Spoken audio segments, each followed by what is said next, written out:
পূর্ণিমা, আমার কাছে এসে শোনা। এই পুরুষালী কণ্ঠের আদরে ভালোবাসার ডাকটা উপেক্ষা করতে পারল না পূর্ণি। দৌড়ে গিয়ে ঝাঁপিয়ে পড়ল পুরুষালী বলিষ্ঠ বুকটায়। হাউমাউ করে কেঁদে ভাসিয়ে দিল রেহেবারের টি শার্ট। রেহেবার টু শব্দ করল না, চুপচাপ পূর্ণির মাথায় হাত বুলিয়ে দিল। জানেন অফিসার, আমি যখন ক্যালিফোর্নিয়ায় কাজ করতাম তখন একটা ছেলে একটি প্রেগনেন্ট কুকুর নিয়ে আমার কাছে আসে। কুকুরটির অবস্থা খুব শোচনীয় ছিল। আমি আখি যথাসাধ্য চেষ্টা করি। অবশেষে 3টা বাচ্চা জন্ম দেয় সেই মাটা। তবে তার মিনিট 5 মধ্যেই নিজের শেষ নিঃশ্বাস ত্যাগ করেছে। 3টা বাচ্চার মধ্যে 2টা বাচ্চা একদিনের মাথায় মারা যায়, বেঁচে যায় শুধু একটা। সবার ধারণা ছিল সেটিও বাঁচবে না। আমার কেমন যেন অদ্ভুত ফিলিংস হয়। আমি সেই বাচ্চাটাকে নিজের কাছে রাখি, একদম তুলোয় মুড়ে। তার চোখ ফোটার পর আমি তাকে আমার বাড়িতে নিয়ে যাই। আমি আখি দুজনের যত্নে সেই বাচ্চাটা একদম সুস্থ হয়ে বেড়ে উঠতে থাকে। কিন্তু অন্য সব খাবারের থেকে তার টান বেশি চকলেটের প্রতি। সে রোজ চকলেট খেতে চাইতো। আখিটাই মজা করেই তাকে কোকো কোকো করে ডাকতে থাকে। সেই থেকে কোকো হয়ে যায় আমাদের 2 বন্ধুর প্রাণ। আমরা আমরা পূর্ণি এতক্ষণ কান্না থামিয়ে ভাঙা গলায় বললেও এবার কেঁদে উঠল। রেহেবার আগের মতোই শান্ত ভঙ্গিতে পূর্ণির মাথায় হাত বোলাতে বোলাতে বলল, তারপর? তারপর থেকে ও সবসময় আমাদের সাথে থাকতো। হসপিটালে গেলে আমাদের সাথে যেত। আমাদের মন খারাপ হলে ও চট করে ধরে ফেলতো। বিশেষ করে আমার নিজের পছন্দের খেলনা, চকলেট সব এনে আমার কোলে উঠে চুপটি করে বসে থাকতো যতক্ষণ না আমার মন ঠিক হতো। সকালে উঠে আমার জন্য ব্রাশ নিয়ে অপেক্ষা করত। আমি ওকে ছেড়ে বাইরে কিছু কিনতেও যেতে পারতাম না। চেঁচিয়ে আখির মাথা খেয়ে নিত। আর আখি বলতো আমি ওকে বশ করেছি, জানেন। শেষ কথাটা বলার সময় পূর্ণির মুখে একচিলতে হাসি দেখা মিলল। তার মনের দৃশ্যপটে ভেসে উঠল তার আখি আর কোকর একসাথে কাটানো দিনগুলো। কোকর জন্মদিন পালন, রেস্টুরেন্টে ঘুরতে যাওয়া, কত কত স্মৃতি। এইসব কি এই জীবন থেকে ভোলা সম্ভব? ওর কি দোষ ছিল অফিসার? কেন উপরওয়ালা আমার কাছ থেকে ওকে কেড়ে নিল? প্রেগনেন্ট ছিল বাচ্চাটা আমার। কতবার বারণ করেছিলাম, বললাম আমি চলে আসবো, তুই যাস না। জেদ ধরে আমার সাথে গেল। ও হয়তো টের পেয়েছিল আমার ক্ষতি হতে পারে, তাই আমার হাজার বারণ করার পরেও আমার সাথে গিয়েছিল। আমি এই নিঃস্বার্থ ভালোবাসার মান রাখতে পারিনি অফিসার, ওকে বাঁচাতে পারিনি। আমি খুব খুব খারাপ, খুব। রেহেবার কিছু বলবে না ভেবেও পূর্ণির কান্নার বেগ বাড়ছে দেখে তার মুখটা নিজের দুহাতের তালুতে তুলে বুড়ো আঙুল দিয়ে চোখের জল মুছে নরম কণ্ঠে বলল, আমি জানি পূর্ণিমা, কোকো তোমার জন্য কে ছিল, কতটা ছিল। তোমরা দুজন দুজনকে কতটা নিঃস্বার্থভাবে ভালোবাসতে। কোকো জানতো তুমি ওর জন্য সব করতে পারো। তোমার ভালোবাসা ও নিজেকে সবসময় সুরক্ষিত অনুভব করত। তোমার আর কোকোর মধ্যে সেই বন্ধন কোনো মৃত্যু ভাঙতে পারবে না। ও হয়তো আজ আমাদের সাথে নেই, কিন্তু ওর আত্মা তোমার ভালোবাসার প্রতিটি মুহূর্তের মধ্যে সব সময় বেঁচে থাকবে।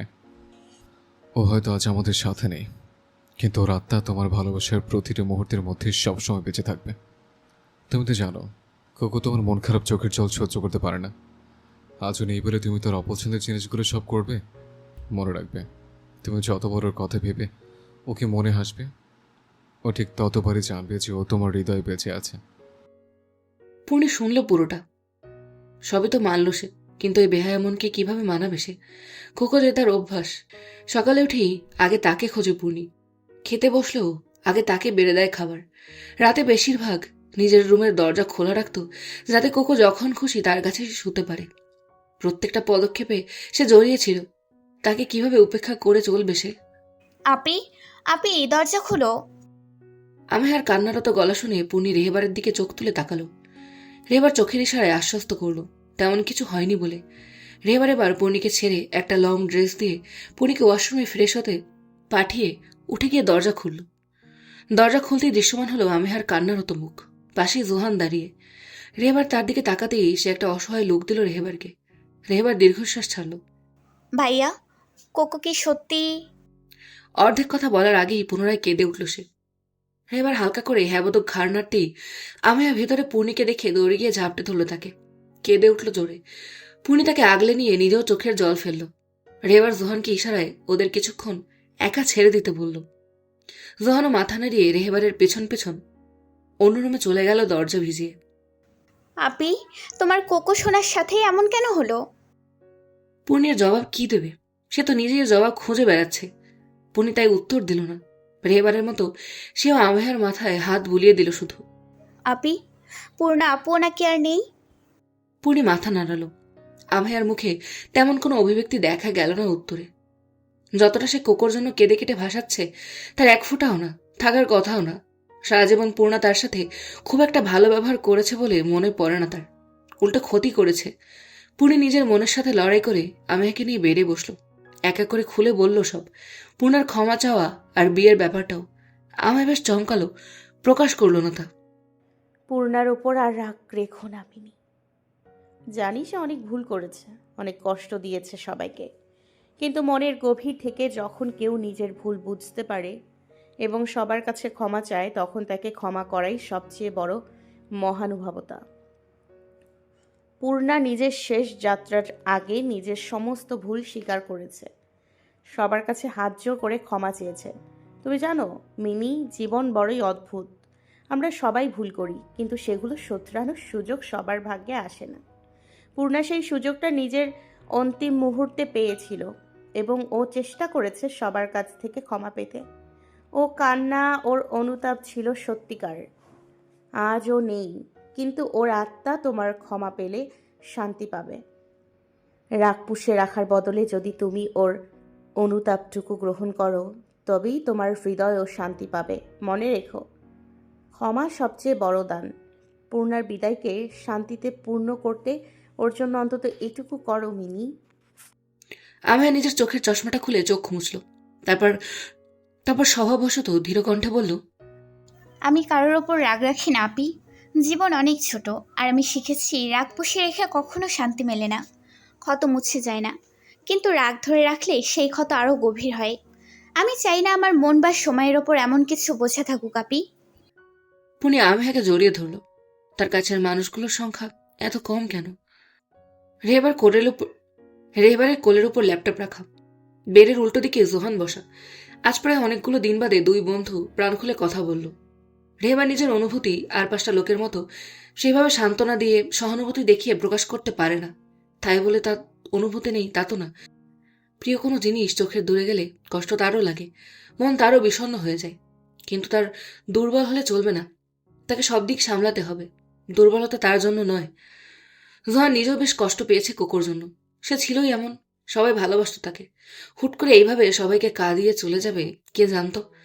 জোহান নিজের হাত ঘড়ির দিকে তাকিয়ে বলল, আজ উঠি দোস্ত, আমিহাকে নিয়ে ফিরতে হবে আবার। রেবা ল্যাপটপের দিকে তাকিয়েই বলল, আজও থাকতে চাইলে থাকুক এখানে। না না, ওর তো সামনে এক্সাম, এখন থাকলে চলবে না। জোহানের কথায় রেবার ভ্রুকুচকে বলল, এই তো 2 দিন আগে এক্সাম গেল, এখন আবার কিসের এক্সাম? জোহান এবার আমতামতা করে বলল, আমি কি করে জানবো কিসের এক্সাম? ও বলেছিল আমায় কয়েকদিন আগে, তাই বললাম। মিনি, মিনি শোন। আমেহা নিজের রুমে যাচ্ছিল। হঠাৎ মাঝের রুম থেকে রেবারের ডাক শুনে ভেতরে গিয়ে ধীর কণ্ঠে বলল, কিছু বলবে ভাইয়া? তোর কি এক্সাম আছে কয়েকদিন বাদ? না তো, এখন কিসের এক্সাম? 2 দিন আগেই তো এক্সাম গেল। বলার পরই আমেহার চোখ গেল পাশের শক্ত মুখে বসে থাকা, তার দিকে তাকিয়ে থাকা জোহানের দিকে। আমেহা দুবার চোখ পিটপিট করলো। তাদের সম্পর্ক একটু স্বাভাবিক হয়েছে, তাও পুরোপুরি না। তবে এইভাবে তো জোহান তার দিকে কখনো তাকায়নি। তাহলে আজ কি করলো সে? ওহো, তাহলে আজকে এখানে থাকবে নাকি ফিরে যাবে জোহানের সাথে? আমেহা একবার জোহানের মুখের শক্ত হওয়া চোয়ালের দিকে তাকিয়ে ইতস্তত করে বলল, হ্যাঁ মানে না, অসুবিধা হলে আর কি। কিসের অসুবিধে? তোর বাড়ি এটা, তুই যখন খুশি এসে থাকবি। তোর রুম সবসময় তোর জন্যই ফাঁকা থাকে, থাকতে চাইলে সেখানে কারো পারমিশন ছাড়াই থাকতে পারিস। আমেহা আমতামতা করলো রেহেবারের কথায়। সে মূলত এটা বলতে চায়নি। জোহানের এমন তীক্ষ্ণ চাহনি দেখে কি থেকে কি বলে ফেলেছে।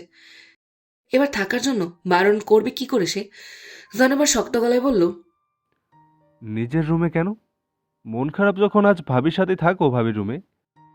বলেই রেহেবারের দিকে ফিরে তাকাতেই রেহেবার চোখ ছোট ছোট করে তাকালো জোহানের দিকে, যেন চোখে চোখে যুদ্ধ হচ্ছে দুজনের। আর আমেহা নীরব দর্শক। রেহেবার এবার চোখ সরিয়ে গলা ছাড়ল। ল্যাপটপ বন্ধ করে গম্ভীর গলায় বলল, তোর ভাবির ওষুধ চলছে, এখন ওকে একা ছাড়া যাবে না। একা কোথায়, আমেহা তো আছে। কথার পিঠে কথা। রেবার এবার চোখ গরম করে তাকালো জোহানের দিকে। জোহানের ভ্রুক্ষেপ নেই, সেও চোখ দিয়ে তীর ছুঁতে ব্যস্ত। যাই হয়ে যাক, ওকে হাতছাড়া করা যাবে না। তাও আমার থাকাটা জরুরি, যদি রাতে কোনো কিছু দরকার পড়ে। রেবার দাঁতে দাঁত চেপে বলতেই জোহানও আগের মতোই বলল, তাহলে আমেহারও তো কিছু লাগতে পারে, কাল থেকে কাঁদছে মেয়েটা। তুই কি? থাক না, সমস্যা নেই। আমেহার কথায় জোহান অর্ধেক বলেই থেমে গেল। তারপর উঠে দাঁড়িয়ে চোখ মুখ শক্ত করে সোজা তাকিয়ে বলল, অ্যাজ ইউর উইশ। আমি আসছি তাহলে আদর, কাল অফিস আছে আমার সকালে। বলেই জোহান একটাও কথা না বলে গটগট করে বেরিয়ে গেল রুম থেকে। আমেহা সেই দিকে তাকিয়ে শুকনো ঢোক গিলে ইতস্তত করে বলল, ভাইয়া, আমি ভুলে গিয়েছিলাম, আমার এক্সিবিশনের জন্য কিছু কাজ পেন্ডিং রয়ে গেছে। আমি অন্যদিন এসে থাকবো না হয়। তুমি ভাবির খেয়াল রেখো, কেমন? রেবার উঠে এসে আমেহার মাথায় হাত বুলিয়ে বলল, আমি খেয়াল রাখবো, তুইও নিজের খেয়াল রাখিস, মাঝে মাঝে আসিস। জানিস তো ভাবি একা হয়ে গেছে একদম, আমি আর বাড়িতে কতক্ষণ থাকি। আমেহার মনটা ভরে এলো নিজের ভাইয়ের এতটা কেয়ারিং নেচার আর চিন্তা দেখে। মৃদু হেসে বলল, অবশ্যই আসবো। তুমি আর আপিও কিন্তু আমার এক্সিবিশনে টাইম মতো পৌঁছাবে। রেবার মাথা নেড়ে টুকটাক কথা বলে বিদায় দিল আমেহাকে। তারপর নিজের অধরে হালকা হাসি ফুটিয়ে পা বাড়ালো নিজের রুমের দিকে। তার আর কোনো চিন্তা নেই তার মিনিকে নিয়ে। সে সুখে আছে, যতটা রেহেবার ভেবেছিল তার থেকেও বেশি।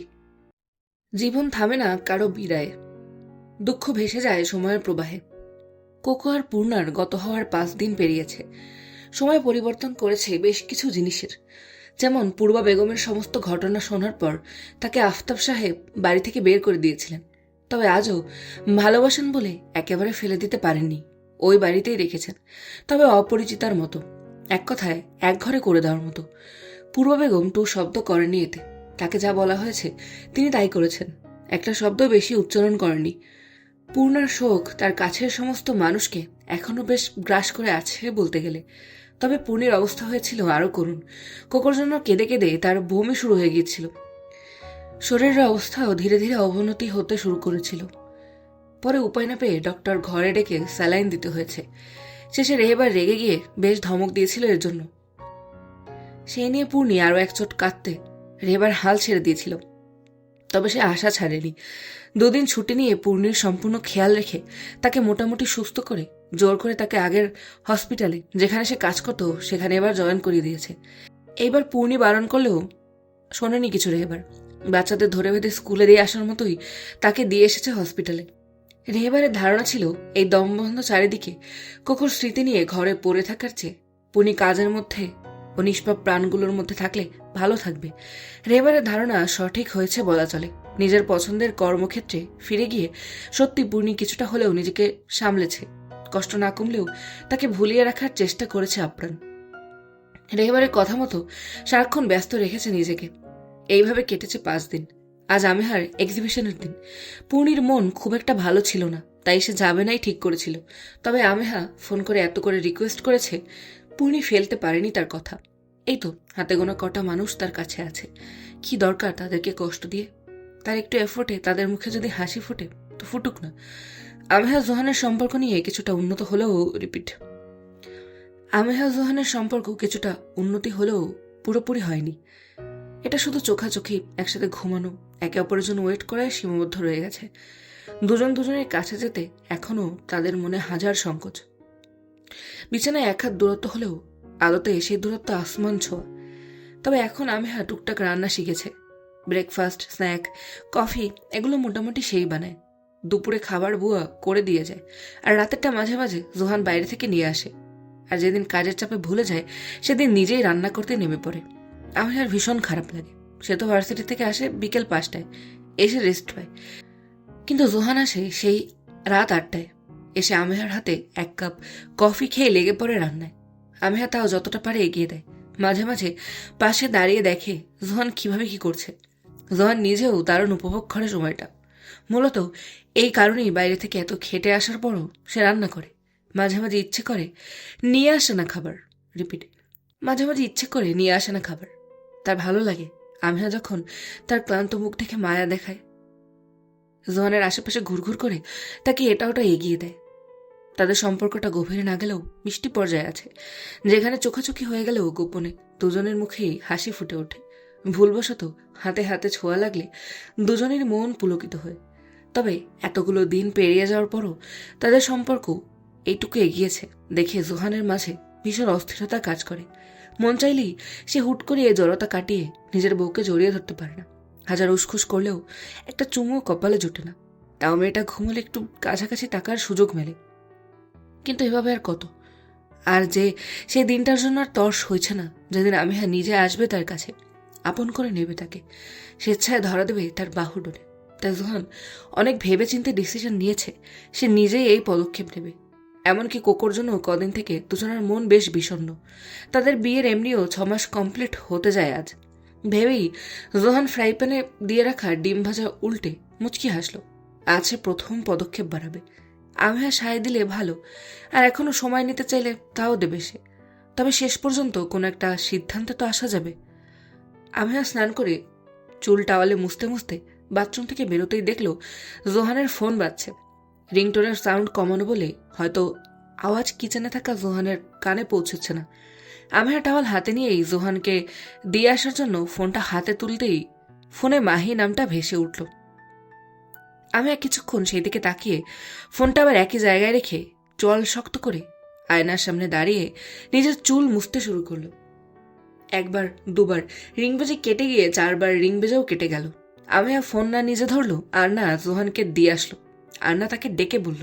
সে তার মতো মুখে সানস্ক্রিন লোশন লাগাতে লাগলো। আমেহা, আমেহা, খেতে এসো।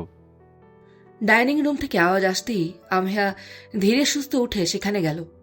জোহান তার সদ্য স্নানজাত চেহারা দেখে স্নিগ্ধ হাসি দিল। অন্যদিন হলে আমিহা এর বদলে মুচকি হাসি বা লাজুকভাবে মুখ নিচু করে নিত, কিন্তু আজ সোজা গিয়ে ডাইনিং টেবিলে বসে পড়ল। জোহান আমিহার প্লেটে পরোটা ডিম ভাজি তুলে দিয়ে বলল, আজ ছুটি নিয়েছি বলে প্রথমবার আমি ব্রেকফাস্ট বানালাম। খেয়ে বলো দেখি কেমন হয়েছে। আমিহা দুলোকমা মুখে দিয়ে অনুভূতিহীনভাবে বলল, আপনার রান্নার হাত বরাবরই ভালো, সুন্দর হয়েছে। জোহান হাসি মুখে নিজের প্লেটে পরোটা নিয়ে চারিকে দেখে বলল, আমার ফোন? ও হ্যাঁ, রুমে বোধহয়। কেন, কি কল এসেছিল? আমিহার উদ্দেশ্যে জিজ্ঞেস করা প্রশ্নে আমিহা আগের মতোই মাথা নিচু করে ধীর গলায় জবাব দিল, হয়তো আমি বাথরুমে ছিলাম, খেয়াল করিনি। জোহান ওহো বলে উঠে গেল রুমে। মিনিট 3 পরেই গায়ে জ্যাকেট চাপিয়ে বেরিয়ে এলো তাড়াহুড়ো করে। এসে ফোন পকেটে ঢোকাতে ঢোকাতে বলল, আমি একটু কাজে বেরোচ্ছি আমেহা, যদিও এখনো বেশ দেরি আছে। তাও বাই চান্স আমার দেরি হলে তুমি বেরিয়ে যাবে ক্যাব বুক করে। আমি সোজা ওখানে মিট করব। আমিহা থমথমে গলায় বলল, আপনি না আজ ছুটি নিয়েছিলেন? জোহান জুতো পরতে পরতে একবার আমিহার দিকে তাকালো। তার এক মুহূর্তের জন্য এইটা সেই আগের অনুভূতিহীন আমিহার কথা মনে হলো। তবে ব্যস্ততার জন্য আর তা পর্যবেক্ষণ করা হলো না। জুতো পুরো পরে বলল, হ্যাঁ, একটু ইম্পর্টেন্ট কাজ আছে, তাই যেতে হচ্ছে। তুমি সাবধানে যেও। গিয়ে আমায় একটা কল দিও, বা বেরোনোর সময়ই একবার দিও। আমি তাড়াতাড়ি আসার চেষ্টা করব। দরকার পড়বে না, আমি একাই চলে যাব। আমিহার কথার টোনে কিছু একটা ছিল যা জোহানকে উদ্বিগ্ন করলো। জোহান ইতস্তত করে বলল, কিছু কি হয়েছে? কি হবে? তুমি রাগ করেছো কিছু নিয়ে? আমি রাগ করি না। তাহলে কি অভিমান করেছো? আমি এবার চোখ তুলে তাকালো জোহানের দিকে। চশমার আড়ালে গভীর চোখের দৃষ্টি যেন থামিয়ে দিল জোহানের আশেপাশের পরিস্থিতি। সেকেন্ড কয়েকের জন্য সে ভুলে গেল তার ইম্পর্টেন্ট কাজ আছে। আমি নিজেও চোখ সরাল না। আজ প্রথমবার এইভাবে কথা বলল সে। ধ্যান ভাঙল ফোনের রিংটনে। জোহানের কল এসেছে। আমিহা চেয়ারে বসেও দেখতে পেল ফোনে মাহি নামটা জ্বলে উঠল। জোহান ফোনটা না ধরে মিউট করে বলল, আচ্ছা, আমি না হয় এক্সিবিশনের পরই আজ যাব। ইটস ওকে, আপনি সময় মতো আসলেই হবে, যেতে পারেন, আমার অসুবিধা নেই। এর মধ্যে আবারও ফোনের রিংটোন বেজে উঠতেই জোহান তাড়াহুড়োতে বলল, আমি আসি আমেহা, টেক কেয়ার। অন্যদিন আশির পরিবর্তে বললেও আজ আমেহা শুধু এক দৃষ্টে চেয়ে থাকলেও জোহানের যাওয়ার পানে। জোহান চোখের আড়াল হতেই একটা গভীর শ্বাস ফেলে অর্ধেক পরোটা রেখেই উঠে গেল রুমে। পুনি হাতে পড়ার 2 জোড়া বালা তুলল। সেটা ঘুরিয়ে ফিরে দেখে সামনের আয়নার দিকে নজর দিল। গায়ে তার হালকার উপর একটা কাজ করা কালো শাড়ি, মুখে তেমন প্রসাধনী নেই বললেই চলে, ঠোঁটে শুধু লিপস্টিক দেওয়া, কালো বাদামি সর্পিল চুলগুলো পিঠে ছড়ানো, মেকআপ ছাড়াই সবসময়ের মতো তার রূপ চৌলস ঠিকরে পড়ছে কালো শাড়িতে। তবে রূপ কোথাও গিয়ে যেন ফিকে লাগছে। পুনি ভালো করে বুঝলো এই খামটি মেকআপের নয়, তার মুখমণ্ডলে এক চিলতে হাসির। সে আবার সেই বালা দুটো দিকে নজর দিল। বালা দুটো তার পছন্দের, কিন্তু এই শাড়ির সাথে পরলে কি বেমানান লাগবে? ভেবে পেল না সে পরবে কিনা। পছন্দের জিনিস নিয়ে এত সংশয় থাকতে নেই। পুরুষালী ভারী কণ্ঠস্বরটা কানের একদম কাছে পেতেই কেঁপে উঠল পূর্ণির কায়া। বলিষ্ঠ হাত দুটো ততক্ষণে পেঁচিয়ে ফেলেছে তাকে। নিজের সাথে জড়িয়ে নিয়ে সামনে রাখা দুজোড়া বালা হাতে নিয়ে রেহেবার নিজের পূর্ণির দুহাতে পরিয়ে দিল সযত্নে। পূর্ণি তখনও নিশ্চুপ। রেহেবারের নিঃশ্বাস ঘন হলো। বিগত কয়েকদিন শুধু কাজের ব্যস্ততার দোহাই দিয়ে দূরে দূরে থাকা মেয়েটার মোহনীয় রূপ দেখে এতদিনের জমানো জৈবিক চাহিদা মাথাচাড়া দিয়ে উঠল তার। হাতগুলো বেহায়ের মতো ঘুরে বেড়ালো শাড়ির ভিতর, নির্মেদ কোমল উদরে। ঠোঁট ছুঁয়ে গেল উন্মুক্ত গলার ভাঁজে। পুনি চিত্ত চঞ্চল হলো। রেহেবারের সাথে শ্বাসের গতি পাল্লা দিয়ে বাড়ল। আগাম ঝড়ের পূর্বাভাস পেয়ে কাঁপা কাঁপা গলায় বলল, অফিসার, দেরি হয়ে যাবে যেতে। I promise. I'll let go in 2 hours. Hmm hmm. You're looking gorgeous, darling. পুরুষালী হাসকি নেশা লাগানো গলার স্বরের পরিবর্তে পাল্টা কিছু বলার সুযোগ হলো না পূর্ণির। আর সে জানে বলেও লাভ নেই এই শেমলেস মানুষটাকে। একবার সে ধরেছে মানে তাকে ছাড়ানোর সাধ্যিক কারণ নেই। পূর্ণির তো একেবারেই না। বেঁধে রাখা সময়ের আর 1 মিনিটও অপচয় না করে রেবার কোলে তুলে নিল কোমল নারীধকে। হাওয়ায় ভাসিয়ে নেওয়ার মতো পূর্ণির পিঠ ঠেকল বেডে। সময়ের সাথে রেহেবারের হাতের স্পর্শ রুক্ষ হল। প্রাণপণে শুষে নিল প্রিয় নারীর শরীরের ঘ্রাণ। তাকে গভীরভাবে টেনে মিশিয়ে নিতে চাইল নিজের সত্তার সাথে। ধীরে ধীরে স্বামী সোহাগ কমিয়ে দিল মেয়েটার। এতদিনের কষ্ট ও হতাশা, এতদিনের শুষ্ক মরুভূমিতে যেন বৃষ্টি নামল, যা দুজনের মন প্রাণ ভিজিয়ে সতেজ করে তুলল দুজনকে। পুনি নিজেও সাড়া দিল রেহেবারের এরূপ আহ্বানে। চেপে ধরল পুরুষালী মাথাখানা নিজের বক্ষ মাঝে। মিমি, ভারী মিষ্টি লাগছে আজ তোমায়। পুনির করা প্রশংসায় আমেহা মৃদু হেসে জড়িয়ে ধরল তাকে। ধীর কণ্ঠে বলল, থ্যাংক ইউ ভাবি, তোমায়ও ভীষণ সুন্দর লাগছে। কিন্তু তুমি যে শাড়িটা আমায় দেখালে সেটা পরে এলে না কেন? পুনির মুখমণ্ডলে অস্বস্তির ছাপ দেখা গেল এবার। আশেপাশে তাকিয়ে দেখতেই নজর এলো কিছু দূর দাঁড়িয়ে থাকা পকেটে হাত গুজে মৃদু হেসে কারোর সাথে কথা বলা রেহেবারের দিকে।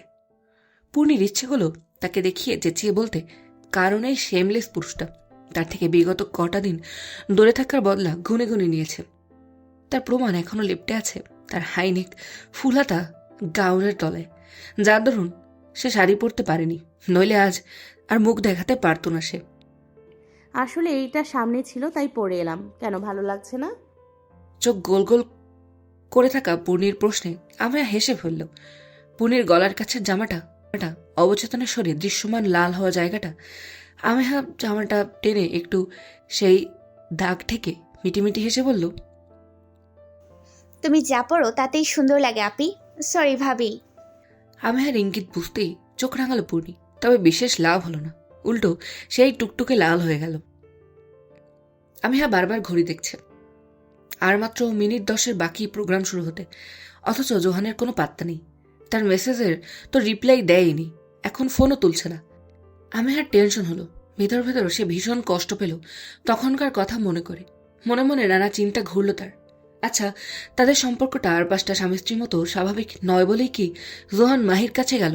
আর কি বা জরুরি কাজ থাকতে পারে জোহানের তার সাথে? ফোনে কল এলে বেশিরভাগই জোহান লাউড দিয়ে কথা বলে। আমিয়া না দেখলেও বেশ ভালো লাগে এই জিনিসটা। কিন্তু আজ আমিয়া নিজেই বিরক্ত হলো নিজের ভাবনায়। এখন কি এসব ভাবার সময়? সে এগিয়ে গিয়ে দাঁড়ালো গেটের কাছে। জোহান অফিসে থাকলে নয় সেখানে কল করা যেত, কিন্তু জোহান এক্স্যাক্টলি কোথায় সেটাই তো সে জানে না। আরো 6-7 মিনিট অতিবাহিত হতেই আমিহা গেটের বাইরে গিয়ে পায়চারি করতে শুরু করলো। বারবার ফোন চেক করলো, কিন্তু কোনো কল বা মেসেজই এলো না। এই এক্সিবিশনটা তার স্বপ্ন, আজকে নয় ছোটবেলার।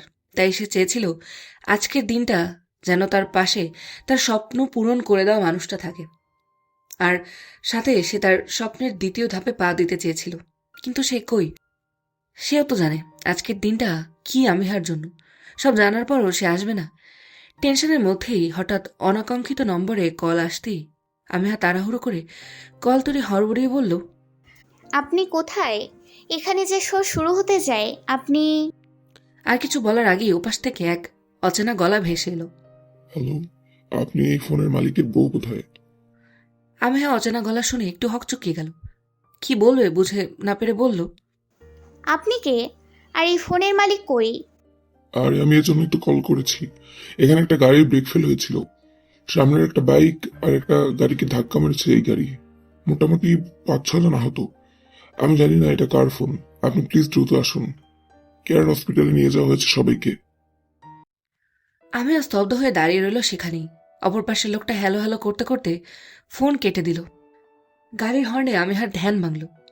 বুঝলো তার ভেতরটা ভেঙে চুরে যাচ্ছে। এ কষ্ট অসহনীয়। বুক কাঁপছে তার। নিজের অজান্তেই চোখ দিয়ে নোনা জলের স্রোত বইছে। 1 মিনিটও সময় ব্যয় করল না সে। সামনে যেই ট্যাক্সি পড়লো সেটাতেই উঠে পড়ল। পিছন থেকে শো শুরু হওয়ার জন্য ডাকতে আসা গার্ডসদের আওয়াজও কানে তুলল না সে। জোহান, জুবাইর। সেকেন্ড 5 সামনে পার্টিওয়ার শাড়ি পরে কান্নারত অবস্থায় দাঁড়ানো মেয়েটার দিক থেকে চোখ সরিয়ে হকচকিয়ে বলল, 3rd ফ্লোর, 201 নম্বর কে।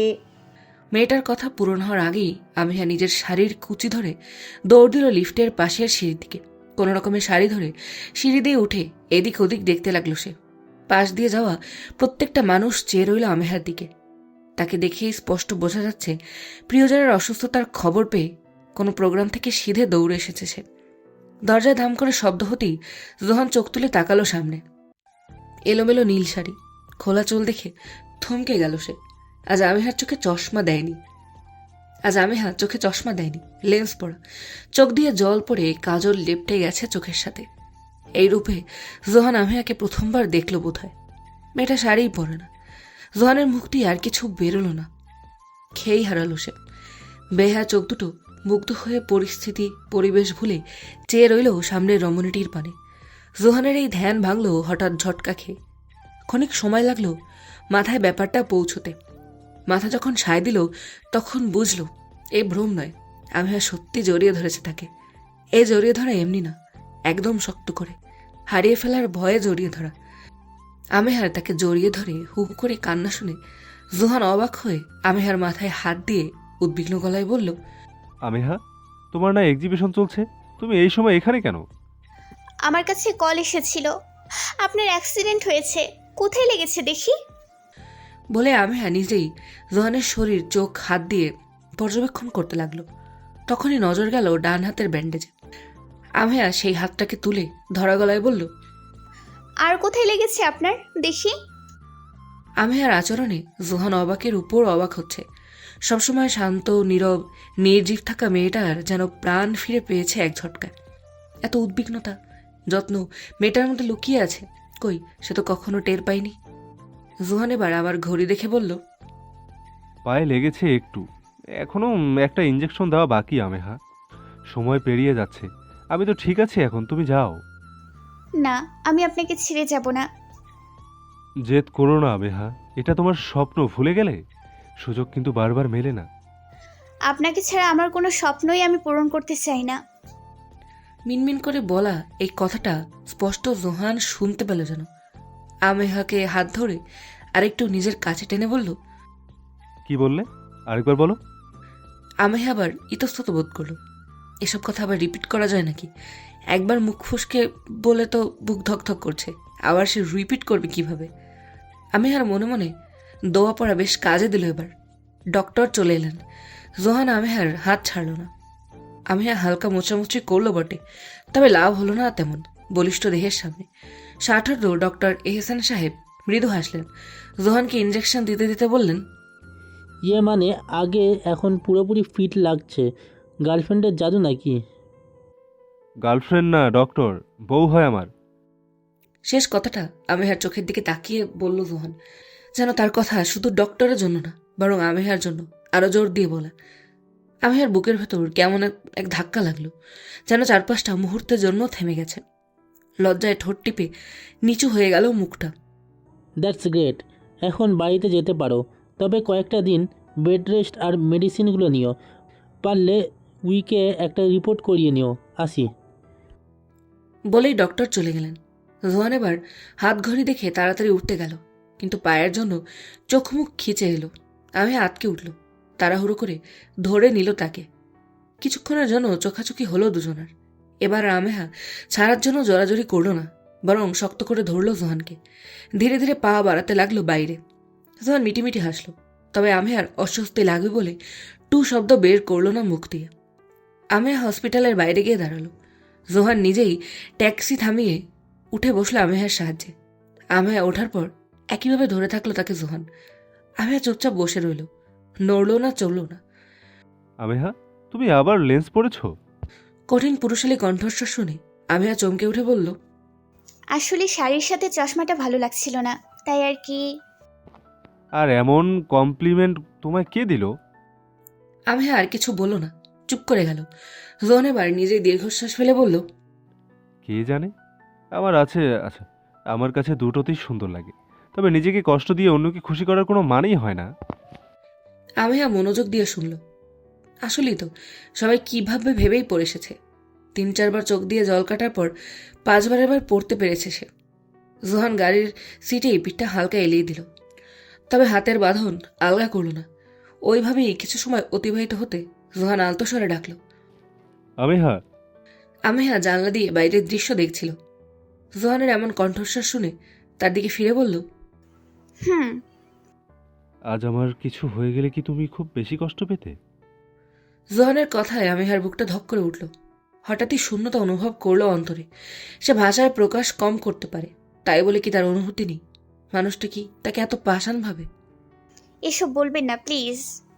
আমেহার গলাটা বোধহয় কাঁপলো একটু। জোহান টের পেল কি বোঝা গেল না, তাই আগের ভঙ্গিতে আবার বলল, বললে ক্ষতি কি? একদিন না একদিন তো সবাইকে যেতেই হবে, কেউ আগে কেউ পরে। সবসময় তো আমি থাকবো না, যদিও এটা উপরওয়ালার হাতে, তাও বলা তো যায় না কখন কি। কথা শেষ করার আগেই জোহানের হাতে জল অনুভব হলো। ভালোভাবে লক্ষ্য করতে বুঝলো এটা মাথা নিচু করে বসে থাকা আমেহার চোখের জল। জোহান এবার ব্যতিব্যস্ত হয়ে উঠল। বাম হাত দিয়ে এক ঝটকায় নিজের বুকের মধ্যে টেনে বলল, আমেহা, তুমি কাঁদছো কেন? তো চোখের জল মোছো দেখি। আমেহা চোখের জল তো মুছলই না, পুনরায় হসপিটালের মতো জোহানের টি-শার্ট আঁকড়ে ধরে কেঁদে উঠল। তাও এবার আর জোহান উদ্বিগ্ন হলো না, তার মুখে ফুটে উঠল প্রাপ্তির হাসি। মিনি, কোথায় ছিলি তুই? এই কি জোহান ভাইয়া, কি হয়েছে আপনার? পুনির প্রশ্নে জোহান মৃদু হেসে বলল, তেমন কিছু না ভাবি, ওই ছোটোখাটো অ্যাক্সিডেন্ট।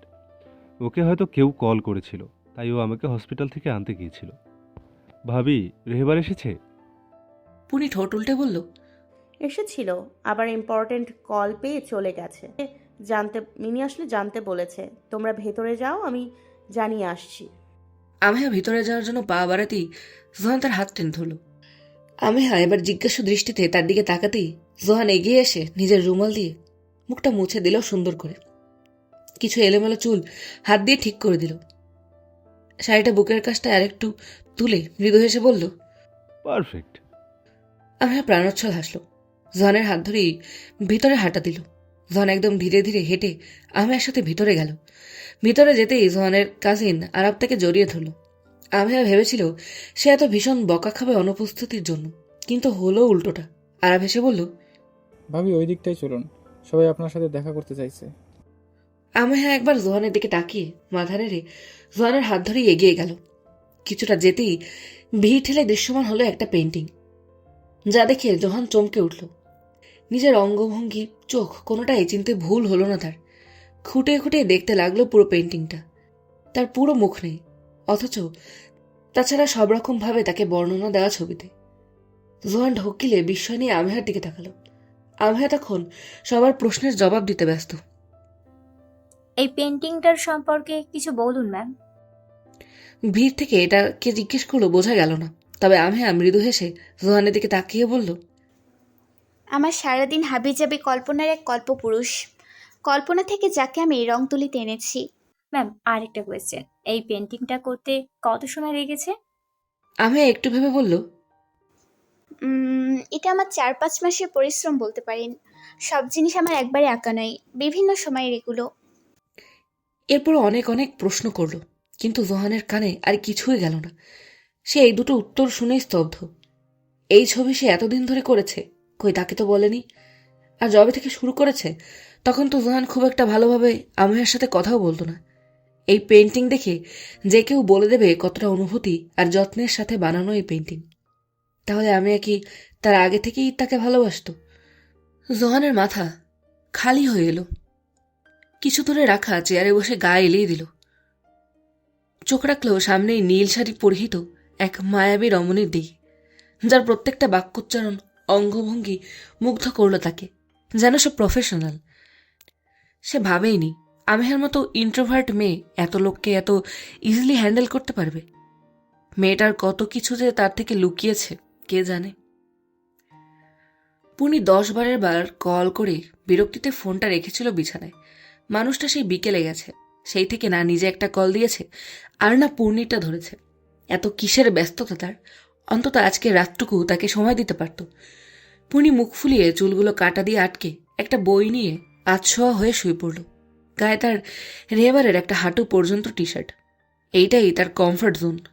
রাতে বেশিরভাগই এই কারণে সে রেবারের টি শার্ট এগুলো পরে ঘুমায়। এসব ভাবতে ভাবতেই তার চোখ লেগে যেতেই ফোনের রিংটোন বেজে উঠল।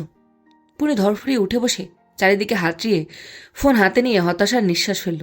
Unknown number. ধরবে না করেও ফোনটা ধরতেই একজন বলল। পুনি ঘড়ি দেখল, রাত বাজে 11:50। এত রাতে পার্সেল?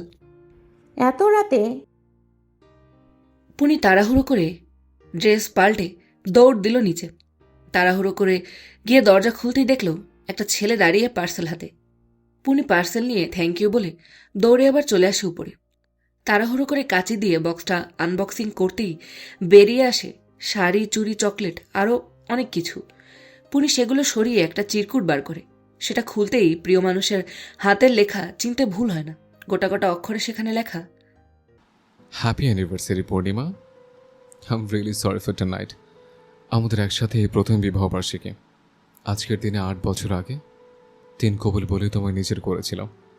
বলতে দ্বিধা নেই, আমার ভুলে তুমি অনেক সাফার করেছো জীবনে।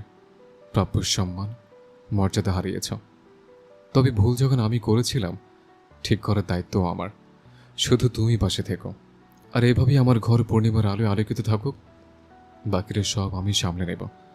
তুমি শুধু আমায় কিভাবে আরেকটু বেশি ভালোবাসা যায় সে চিন্তা করো। এগেইন সরি আজকে রাতটার জন্য। তবে কাল পুরো দিনটাই তোমার নামে, সব তোমার মর্জিতে হবে। বাট ভালোবাসাটা শুধু আমি যেই মর্জিতে চাই সে মর্জিতে আদায় করে নেব। So be ready for tomorrow. পুনি চিরকুট দিয়েই মুখ ঠেকে লাজুক হাসল। তারপর চিরকুটে ঠোঁট ছুঁয়ে বিড়বিড় করে বলল, কাল আপনার জন্য আমার তরফ থেকে একটা সারপ্রাইজ আছে অফিসার।